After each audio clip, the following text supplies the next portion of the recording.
February 14th was obviously it was many things. It was Valentine's Day, my best friend's birthday, and it was the day that 17 people lost their lives at my high school. And it's crazy because it happened the last class period of the day, and right before that class, me and my friend looked at each other and we were like, this is just an off day. Like, it just felt weird. And then it's crazy to think that an hour and a half later, that happened. So I remember it was 10 minutes before, or 20 minutes before the class was ending.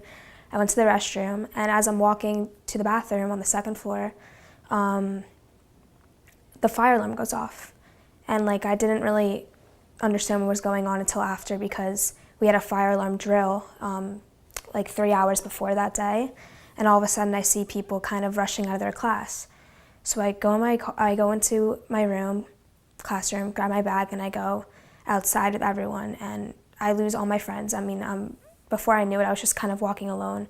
I see tons of people though around me, just none of my close friends. And my building was the farthest building away from where the shooter was. So I was forced to evacuate all the way along the highway and along the canal to behind the middle school, West Glades Middle School, next to the Douglas. And after maybe a minute, people behind me started screaming, "There's a shooter, run for your life." And for me, the only thing I could think of was my little sister, because I had just turned 18, but I had a 14-year-old sister who is just starting her high school experience. And that's the only thing I could think about. So as soon as I realized what was going on, the first time I did realize was when in one of my group chats with a couple of my friend writes, "I just watched someone die in my class." And I still couldn't believe it, but I knew that I had to do something. So the first thing I do is text a neighbor who is in my sister's grade, and I said, "Where's Eden, my sister?" And she said, "I think in the freshman building." But at that time, I didn't know that's where the shooter was. So I called my mom right away, and I asked her if Eden had contacted her, because my sister was not answering any of my texts. And I refused to leave the grass area of the middle school or high school to evacuate to Walmart until I knew that my sister was safe. I was not allowed to obviously go back, but I knew that my conscience would not allow me to keep running until I knew she was safe. So finally, my mom calls me and said, parents of children in Eden's class just said that she's okay. So I told my mom, forget about me, I'm fine, I'm safe, take care of my sister. So hundreds of kids behind me were jumping the fence, almost running in the canal to get to Walmart. And I was stuck in a tiny area with hundreds of kids. I ran, was fine, and it's just traumatizing to know that not just me, but all these older siblings or younger knew that they had best friends, sisters, brothers, boyfriends, girlfriends just in a classroom, and they didn't even know if they were ever going to see them again. So,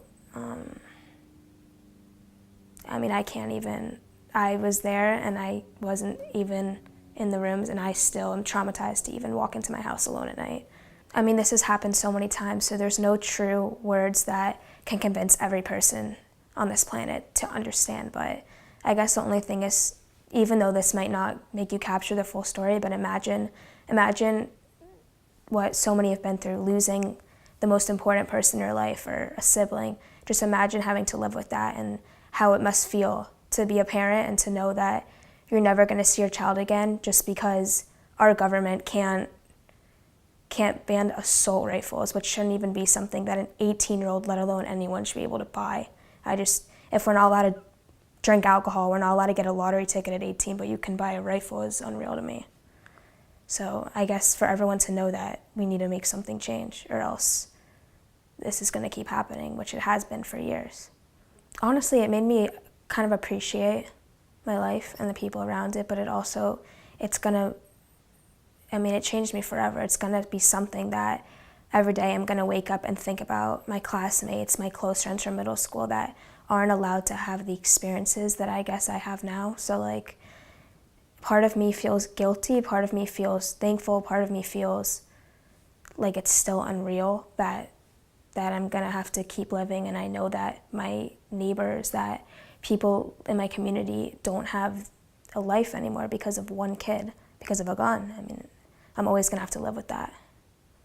I think it's sad that it's only until now that people are trying to change it so much, but I think it's amazing that our whole community and nation has been able to come together and make, I mean, I don't think my school will stop until something is changed, just from the look of it, just from how much everyone, of course, has been putting into it, because this should never happen again.